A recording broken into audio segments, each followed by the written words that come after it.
با توجه شما گفتار ادبی از سلسله خوانش بدیعی. سامیان گرامی، حالا گفتار 17 را از روی یکی از شاهکارهای بی‌نظیر ادبیات فارس و تاجیک، بوستان سعدی، در قرائت عبدالرشید خوجمقلوف بشنوید.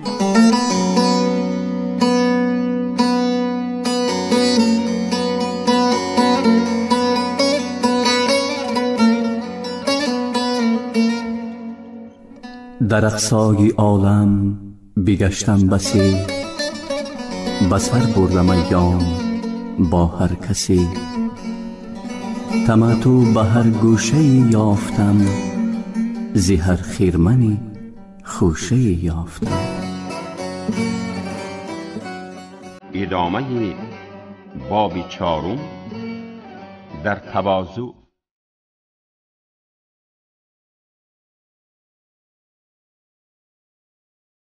تواضع سری رفعت افرازدد، تکبر به خاک اندر اندازدد. به گردن فتد سرکشی تند خوی، بلندیت باید بلندی مجوی. یکی پادشه زاده در گنجه بود، که دور از تو ناپاک و سرپنجه بود.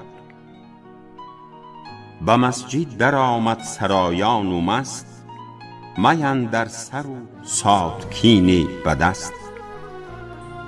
به مقصوره در پارسای مقیم، زبان دلاویز و قلب سلیم. تنی چند بر گفت او مجتمع، چو عالم نباشی کم از مستمع.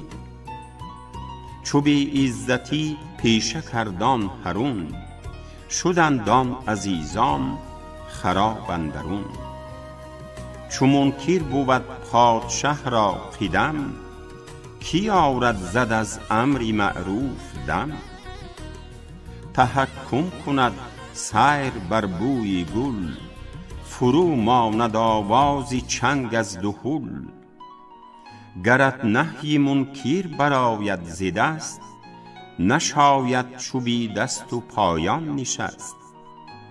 وگر دست قدرت نداری بگوی، که پاکیزه گردد به اندرز خوی. چو دست و زبان را نماند مجال، به همت نمایند مردی رجال. یکی پیش دانای خلوت نشین، بنالید و بگریست سر بر زمین. که باری بر این رند ناپاک مست، دعا کن که ما بی زبانیم و دست. دمی سوزناک از دلی با خبر، قوی تر که 70 تیغ و تبر. برآورد مردی جهان دیده دست، بگفتی خداوندی بالا و پست. خوش است این پسر وقتش از روزگار، خدایا همه وقت او خوش بدار. کسی گفتش ای قدوه راستی، بر این بد چرا نیکویی خواستی. چو بد عهد را نیک خواهی ز بهر، چو بد خواستی بر سری خلق شهر. چنین گفت بیننده تیز هوش، چو سری سخن در نیابی مجوش. به طامات مجلس نیاراستم، ز داد آفرین توبهش خواستم. که هرگه که باز آید از خوی زیشت، به عیشی رسد جاودان در بهشت. همین 5 روز است عیشی مدام، بتر کاندرش عیش های مدام. حدیثی که مردی سخن ساز گفت، کسی زان میان با ملک باز گفت. ز وجد آب در چشمش آمد چو میغ، ببارید بر چهره سیلی دریغ. به نیران شوق اندرونش بسوخت، حیا دیده بر پشت پایش بدوخت. بری نیک محضر فرستاد کس، دری توبه کوبان که فریاد رس. قدم رنجه فرمای تا سر نهم، سری جهل و ناراستی بر نهم. درویه ستادند بر در سپاه، سخن پربر آمد در ایوان شاه. شکر دید و عناب و شمع و شراب، ده از نعمت آباد و مردم خراب. یکی غایب از خود یکی نیم مست، یکی شیر گویان صراحی به دست. زی سوی برآورده مطرب خروش، زی دیگر سو آوازی ساقی که نوش. حریفان خراب از می لعل رنگ، سری چنگی از خواب در بر چو چنگ. نبود از ندیمان گردن فراز، بجز نرگس آنجا کسی دیده باز.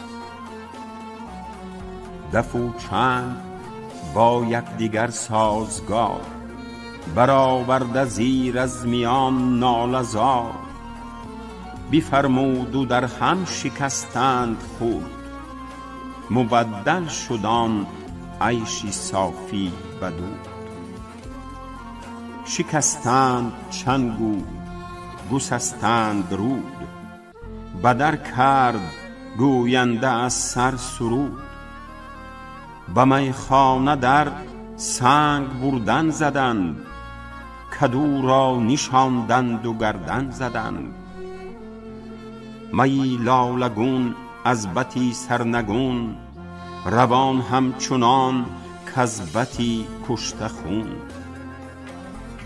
خم آبستنی خمری 9 ماهه بود، در آن فتنه دختر بینداخت زود. شکم تا به نافش دریدند مشک، قدح را برو چشم خونین پرشک.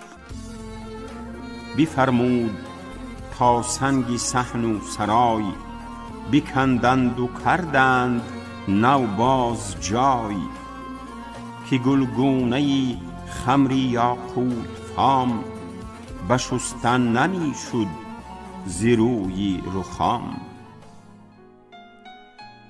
عجب نیست بالو اگر شد خراب، که خوردند در آن روز چندان شراب.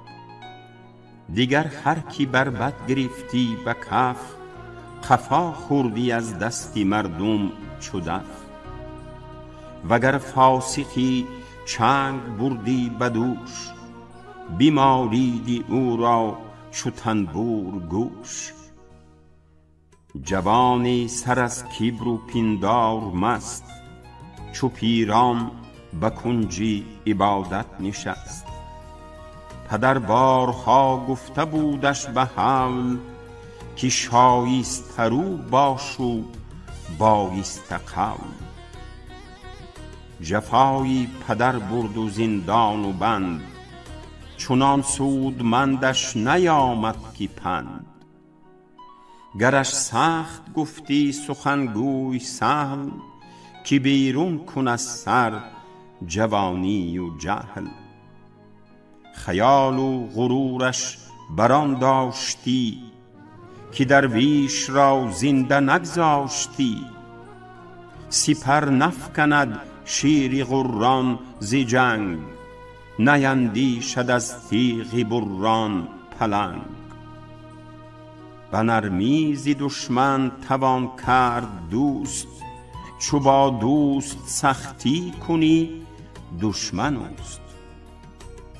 چو سندان کسی سخت رویی نکرد، که خایست که تأدیب بر سر نخورد. به گفتن درشتی مکن با امیر، چو بینی که سختی کند سوست گیر. به اخلاق با هر کی بینی بساز، اگر زیر دست است اگر سرفراز. کی این گردن از نازکی برکشد، به گفتاری خوش وان سر اندر کشد.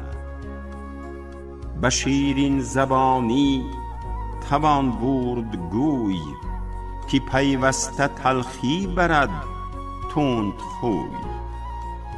تو شیرین زبانی ز سعدی بگیر، ترش روی را گو به تلخی بمیر.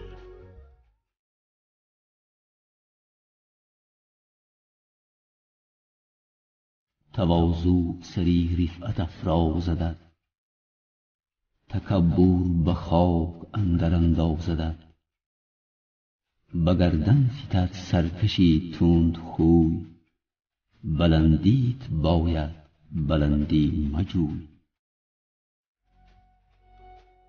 شکرخنده انگبین می فروخت، که دلها ز شیرینیش می بسوخت. نبات میان بسته چون نیشکر، برو مشتری از مگس بیشتر. گرو زهر برداشتی فی المثل، بخوردندی از دست او چون عسل. گرانی نظر کرد در کاری او، حسد برد بر گرم بازاری او.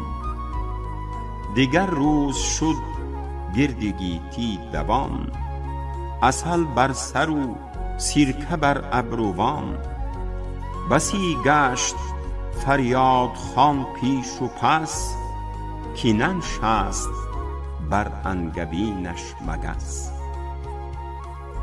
شبانگه چو نقدش نیامد به دست، به دلتنگ رویی به کنجی نشست. چو عاصی ترش کرده روی از وعید، چو ابروی زندانیان روزی عید.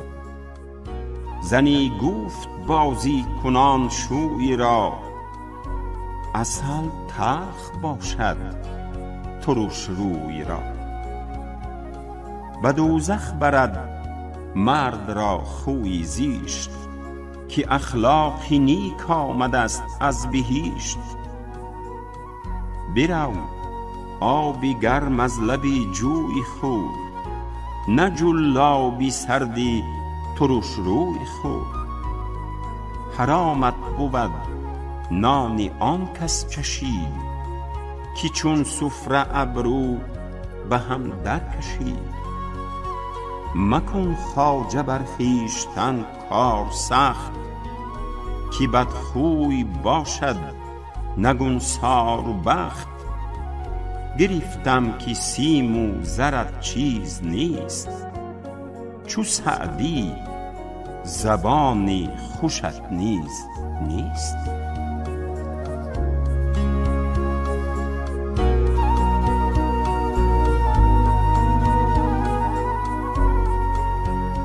شنیدم که فرزانه حق پرست، گریبان گرفتش یکی رندی مست. از آن تیره دل مردی صافی درون، قفا خورد و سر بر نکرد از سکون. یکی گفتش آخر نه مردی تو نیز، تحمل دریغ است از این بی تمیز.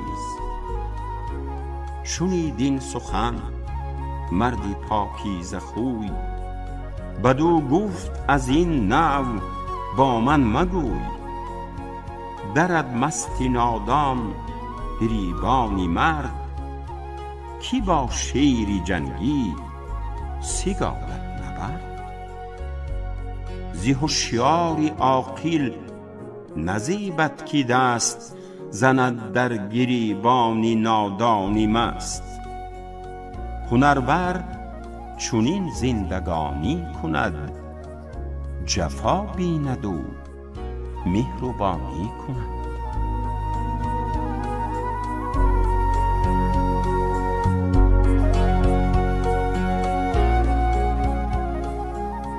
سگی پای صحرا نشین گزید، به خشم زی زهرش زی دندان چکید.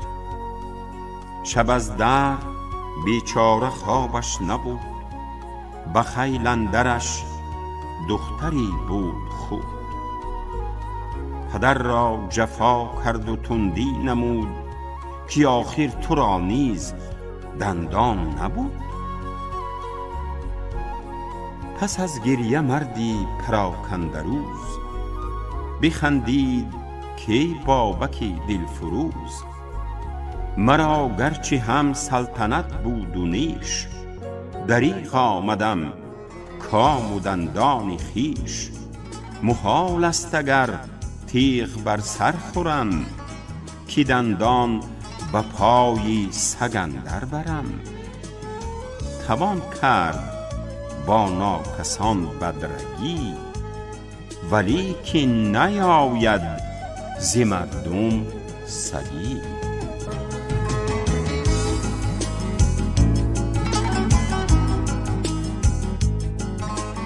بزرگ هنرمند آفاق بود، غلامش نکوهیده اخلاق بود. از این خفرگی موی کاریده، بودی سرکه در روی مالیده. چو ثعبانش آلوده دندان به زهر، گرو برده از زیشت رویان شهر. مدامش بروی آبی چشمی سبل، دویدی زیبوی پیازی بغل. گره وقتی پختن بر ابرو زدی، چو پختند با خواجه زانو زدی.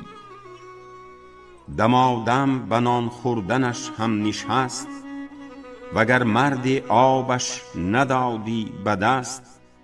نگفتن در او کار کردی نه چوب، شب و روز از او خانه در کند و کوب.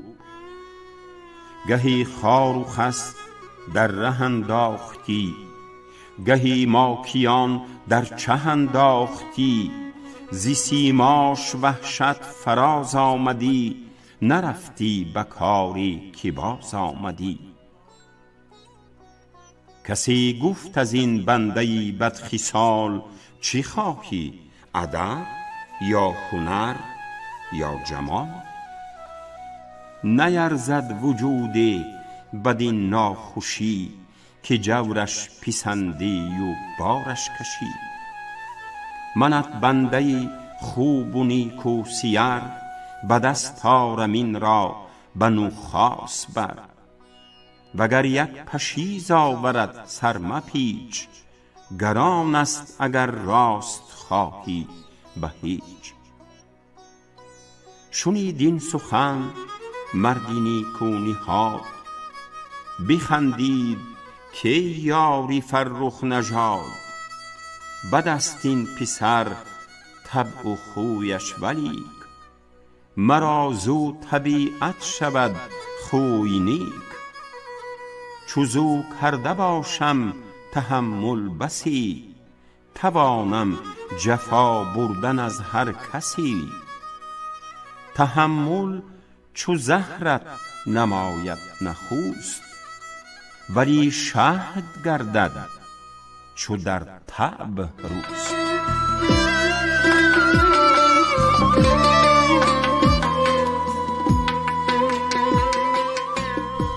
الا ای خردمندی بسیار هوش، اگر هوشمندی به من دار گوش.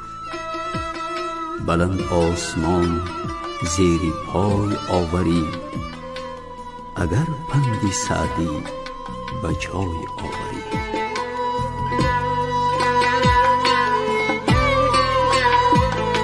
کسی راه معروفی کرخی بجست، که بنهاد معروفی از سر نخست. شنیدم که مهمانش آمد یکی، ز بیماریش تا به مرگ اندکی. سرش موی و رویش صفا ریخته، به مویش جان در تن آویخته.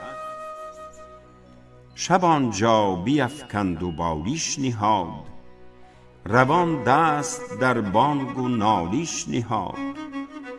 نه خوابش گرفته شبان یک نفس، نه از دست فریاد او خواب کس. نهاد پریشان و طبع درشت، نمی مرد و خلقی به حجت بکشت. ز فریاد و نالیدن و خفت و خیز، گرفتند از او خلق راهی گریز.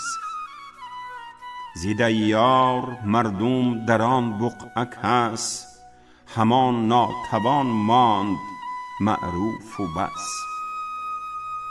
شنیدم که شبها ز خدمت نخفت، چو مردان میان بست و کرد آنچه گفت. شب بر سرش لشکر آورد خواب، که چند آورد مردی ناخفته تاب. به یک دم که چشمانش خفتن گرفت، مسافر پراکنده گفتن گرفت. که لعنت بر این نسل ناپاک باد، که نامند و ناموس و زرقند و باد. پلیدی که قادانی پاکیزه پوش، فریبنده‌ای پارسایی فروش. چی داند لتنبانی از خواب مست، که بیچاره دیده بر هم نبست. سخنهای منکر به معروف گفت، که یک دم چرا غافل از وی بخفت. فرو خورد شیخ این حدیث از کرم، شنیدند پوشیدگانی حرم. یکی گفت معروف را در نهفت، شنیدی که درویش نالان چی گفت. برو زین سپس گو سری خویش گیر، گرانی مکن جای دیگر بمیر. نکویی و رحمت به جای خود است، ولی با بدان نیک مردی بد است. سری سفله را گردی بالیش منی، سری مردم آزار بر سنگ بیر. مکن با بدان نیکی ای نیک بخت، که در شوره نادان نشاند درخت. نگویم مراعات مردم مکن، کرم پیش نامردمان گم مکن.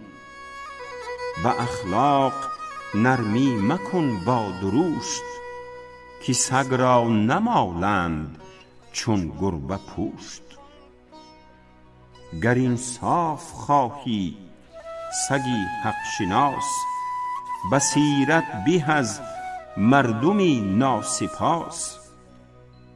به برف آبی رحمت مکن با خسیس، چو کردی مکافات بر یخ نویس. ندیدم چنین پیچ در پیچ کس، مکن هیچ رحمت بر این هیچ کس. بخندید و گفت ای دلارام جفت، پریشان مشو زین پریشان که گفت. گر از ناخوشی کرد با من خروش، مرا ناخوش از وی خوش آمد به گوش. جفای چنین کس بباید شنود، که نتواند از بیقراری غنود. چو خود را قوی حال بینی و خوش، به شکرانه باری ضعیفان بکش. اگر خود همین صورتی چون طلیسم، بمیری و اسمت بمیرد چو جسم. وگر پرورانی درختی کرم، بری نیک نامی خوری لاجرم. نبینی که در کرخ تربت بسیست، بجز گوری معروف نیست. به دولت کسانی سرافراختند، که تاجی تکبر بینداختند. تکبر کند مرد حشمت پرست، نداند که حشمت به حیل مندر است.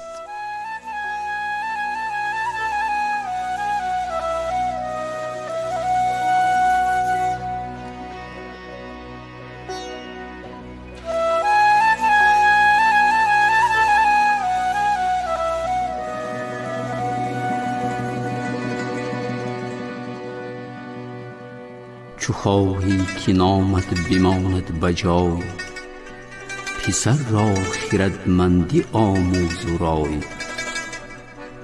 چو فرهنگ و رایش نباشد بسی، بمیری و از تو نماند کسی.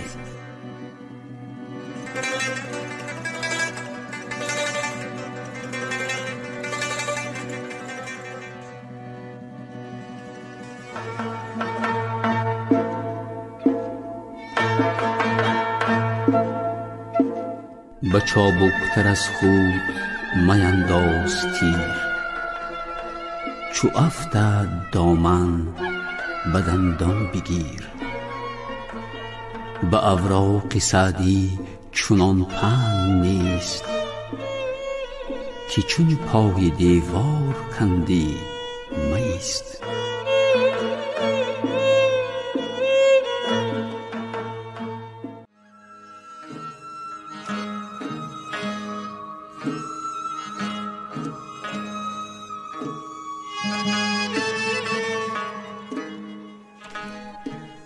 شنوندگان ارجمند، شما گفتاری 17 را از روی بوستان سعدی در قرائت عبدالرشید خوجمقلوف شنیدید.